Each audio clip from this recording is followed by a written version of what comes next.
So, our mission, and you can see it up on the screen, we've had it since the early 1990s. So it's been with us for a long time, and it still means something to us. Why do we exist? This is why we exist. And what are we collectively aiming for? What are we trying to do for our students? What's our vision?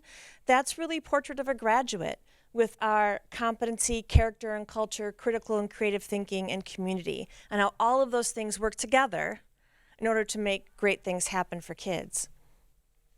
And then, as we're living our mission toward our vision, we really have to ground ourselves in what's important to us.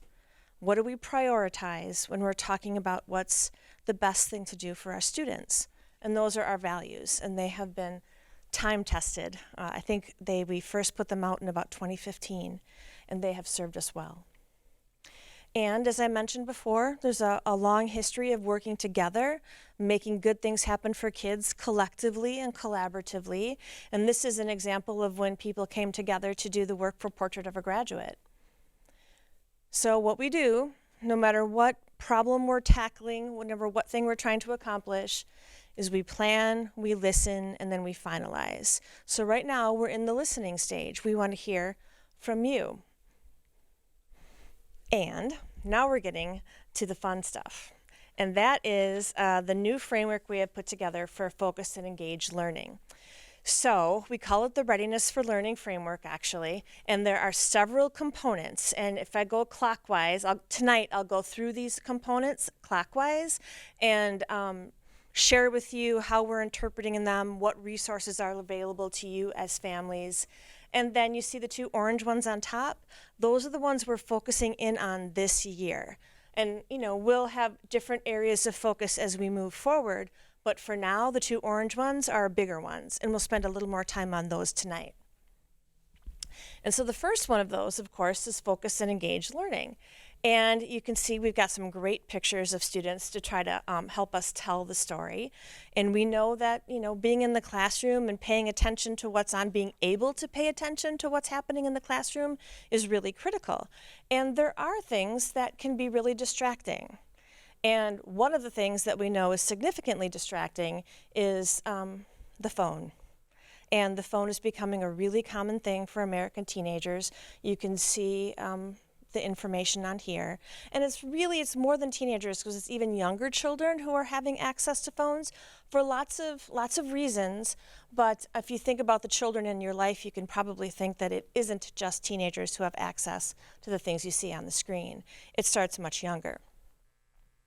So what does our national research on this say?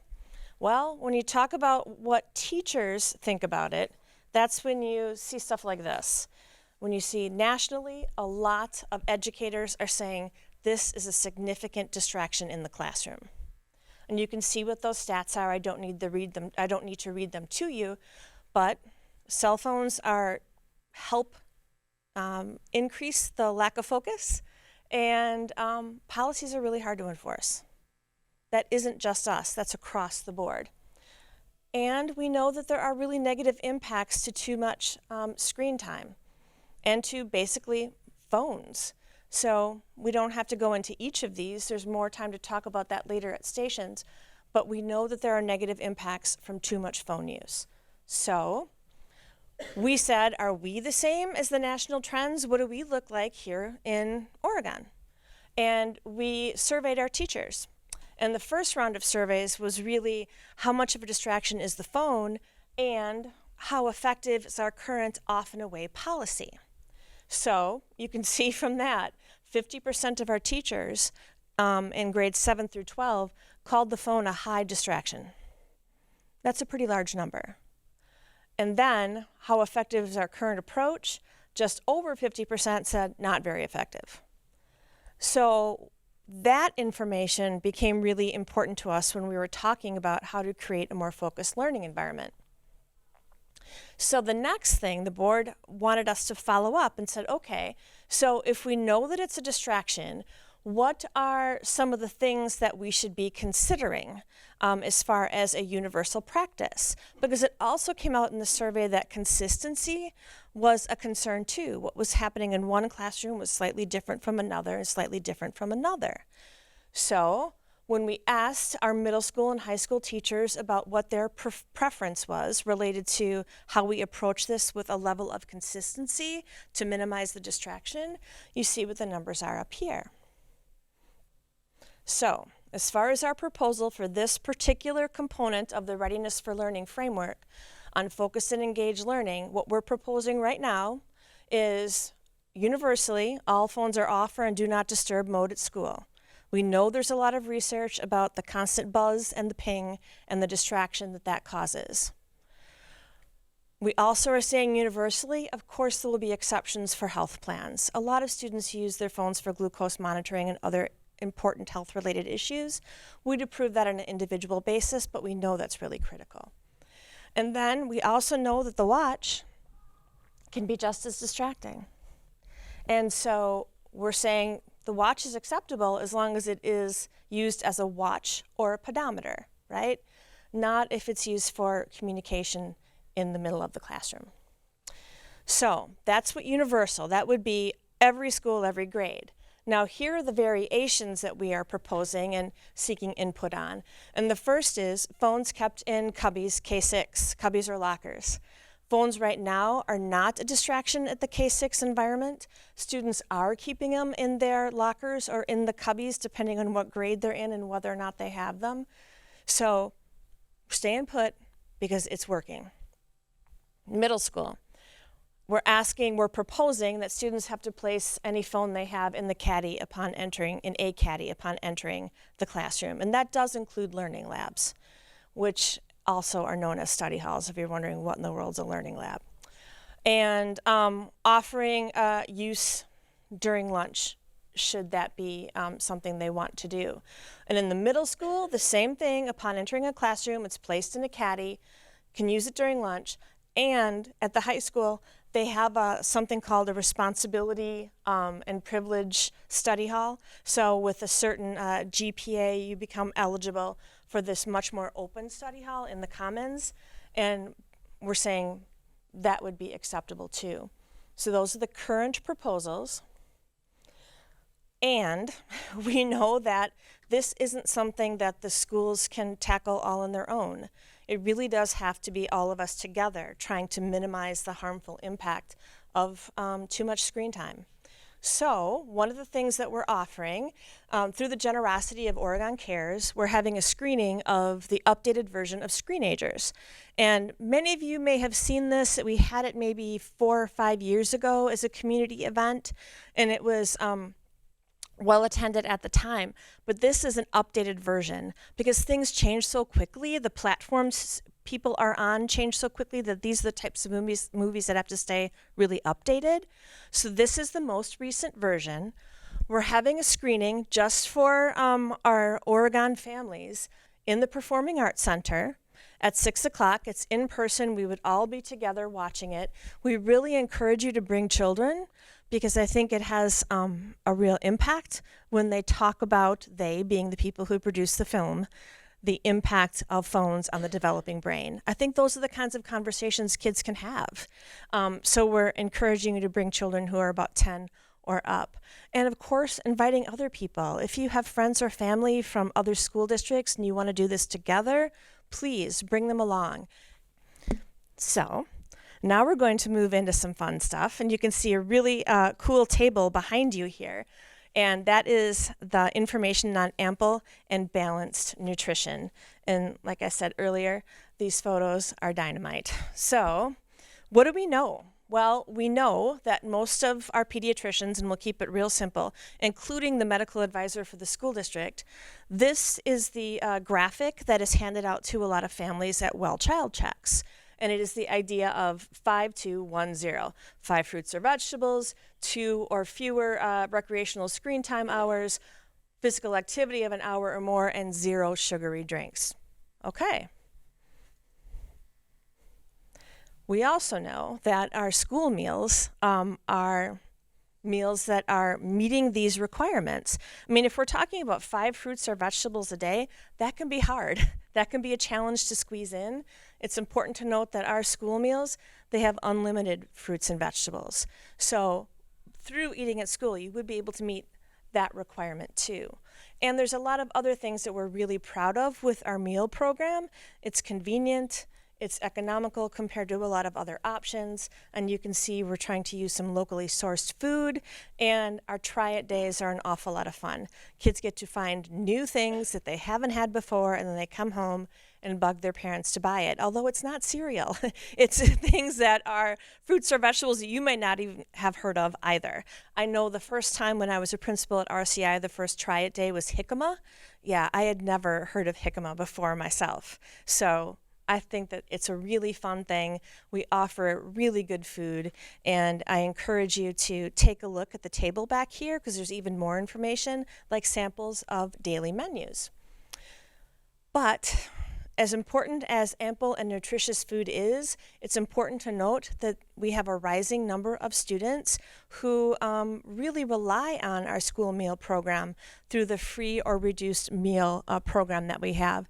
We're up to nearly 20% of our school population qualifying, and it was about half that, as you can see. Well, if we go back further than 2022, you get down to about 9% right around 2010. So we have increased significantly, and we feel that here at school, but it's also important to note it's felt at the pantry.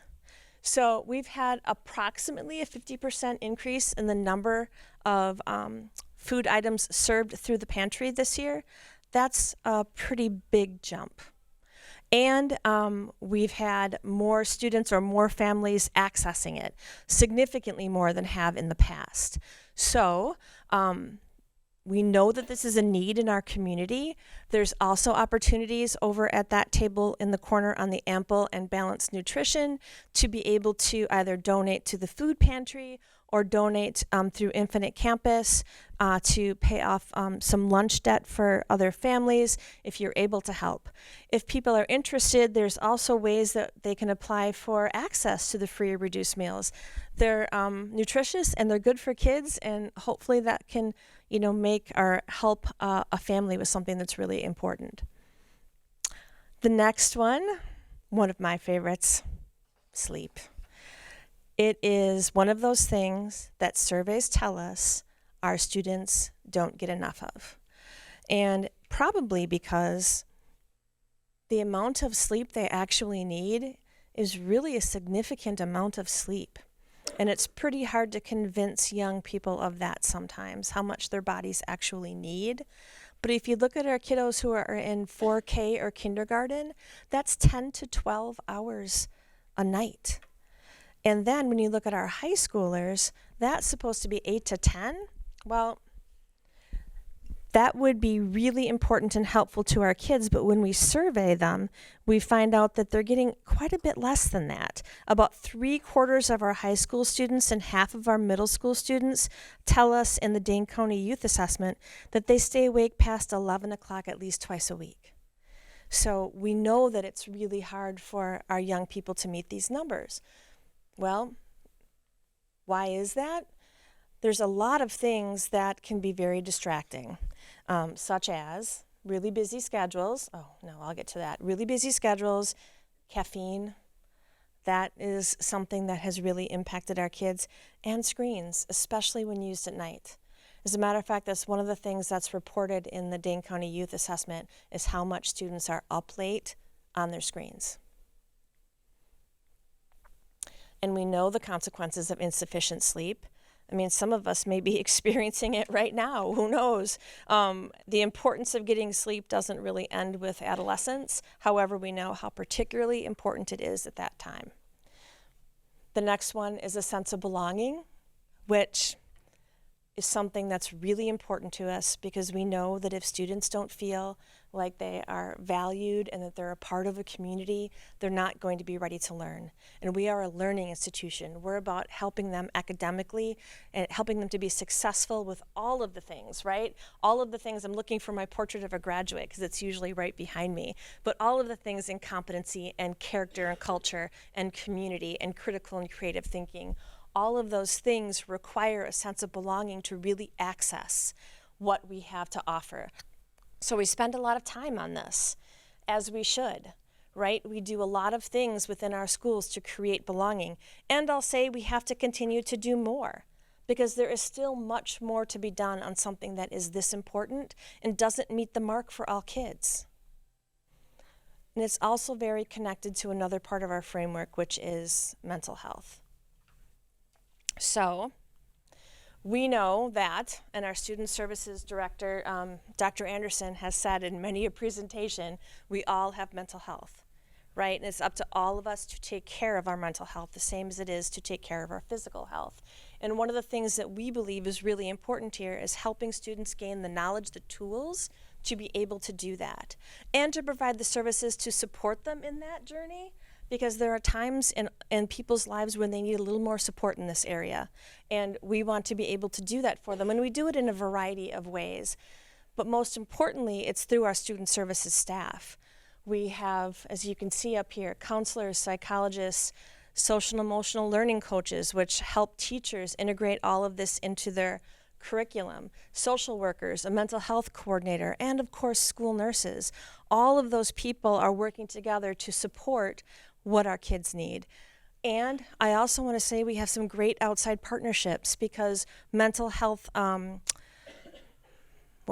centers come in to offer therapy here at school also, because we understand how crazy schedules can be and how difficult it is to get kids places. And so if we can make accessing mental health counselors a little bit easier, we are definitely up for that challenge. The big part of it is getting to know kids well enough to know whether it is something that they need help with individually, or we just need more skills built in a larger setting, or if they need to see a counselor that's beyond our schools. Now, we'll get into the last piece, which is the other orange piece on the top, and that is the high quality collaborative teaching, because that is, I'm sure, a piece that's very interesting to all of you. We do a lot to try to help ensure that our children are prepared for whatever it is they want to do, right? The system that they enter in 4K all the way up to graduation, we work to ensure that they are getting the experiences they need to really meet that portrait of a graduate vision that we have for all kids. And whether that is through the classroom that looks like a STEM classroom when they're younger, or it's through internships and apprenticeships when they're in the high school, we like to offer a wide variety of academic experiences. And it works, right? Like we do have things that are going very well. We have an exceeds expectations score as a district in our DPI report card. Our high school, I think, was the second highest school report card in Dane County. So there's lots of things that are going well. But the thing about Oregon is we're never quite satisfied with things just going well, because it needs to go well for everybody. And we're going to keep working until that is the case. And that is why having the best possible educators in every single classroom has been a focal point of really any of our conversations that are around things like referendums, because having the best teacher in every classroom is critical to the success of the kids. They are the difference makers, right? It's not the superintendent, it's the classroom teacher. And I'm just going to show you a really short video that we made a while back, just because it really highlights the wonderful people we have here. And anytime I get an opportunity in front of community to talk about the wonderful people we have here, I'm going to take it. I think anytime we talk about what's your favorite thing and you're an educator, the first thing that comes to mind is the students. That's really the reason any of us are here. The opportunity to work with young people is definitely what brought me here and keeps me here. But in addition to that, it's the people I get to work with. It's powerful when you walk through our halls and every teacher knows every kid in our building. While we're a big district, we certainly still have that feel where kids and families feel welcomed. The kids are great. I mean, just willing to learn and work and try things. And in my class, sometimes it's really pushing kids out of their comfort zones, doing things that they didn't think they could do. We're all in it, and we're all working for the same goal of just helping the kids be prepared. And prepared means something different for every student, but just be prepared. You're in education because of kids, right? And the people that you work with allow you to serve kids in the way that you want to, And because of the staff that I work with, I get to serve kids the way I feel that they should be served. All teachers are in it for the kids, but you can't always do what you want for the kids if you don't have the team to do it, and that's what makes Oregon special to work for. There's a lot more opportunities for just teaching the whole child here. It's honestly, it's a bigger emphasis. The focus on what students need versus just getting in the classroom and teaching, because that's what we always do. It's a great place to work. The administrators I've worked with have been top-notch, phenomenal, and just they're there for you. We do a lot to ensure that you grow as an educator, that you're given the support you need, that you have the positive relationships that are a part of being able to feel like you belong here professionally and belong here personally, because both of those things are very important. It really is all about connections. The staff that I work with is an awesome staff of professionals. Always felt supported by the district, and that's really from the top down. I mean, that was across the district. I never felt left on my own. I always had someone there I could ask for help or that would chip in. I knew when I got here, this was the place that I was going to retire because it had everything that I needed and wanted. We have just such a caring and giving community of staff here. I can't even imagine working anywhere else. All of the teachers in this entire school love everybody. One of the things that we know is really effective in helping to increase student achievement is getting these really good people together and giving them uninterrupted time to collaborate, to analyze student work, to make adjustments based on what they're learning. It's a critical practice. And we do it as much as we possibly can, but I'll also say that it's very difficult within the confines of our schedule to find time when all of our educators can be doing this together. Because when our kids are here, they are the first priority, right? If they need something, we are not with one another collaborating, we are with them. So finding time to do what we know will make a difference has been something we've been working on for quite a while. So that's why we have proposed to the school board. Reminder, none of this has been voted upon yet, so nothing is final. This is an opportunity for discussion, although I feel very strongly that we need this time in order to get better in what we do for our kids. So we're proposing that students arrive 1 hour later on Mondays, teachers arrive at their regular time so that they have a full hour of collaboration before the children arrive. Buses will then run 1 hour later, and we're working with our community education department to have every site K6 have an opportunity for a smaller number of students to come in the morning when their parents just really don't have any alternatives for care, because I know it's definitely harder depending on when you start, what your job is, etc. So this is what it would look like. Every other day would remain exactly the same, but on Mondays, you'd see the starting time is just exactly 1 hour later. So if they wait for the bus normally at 7:20, now they'd be waiting for the bus at 8:20 as an example.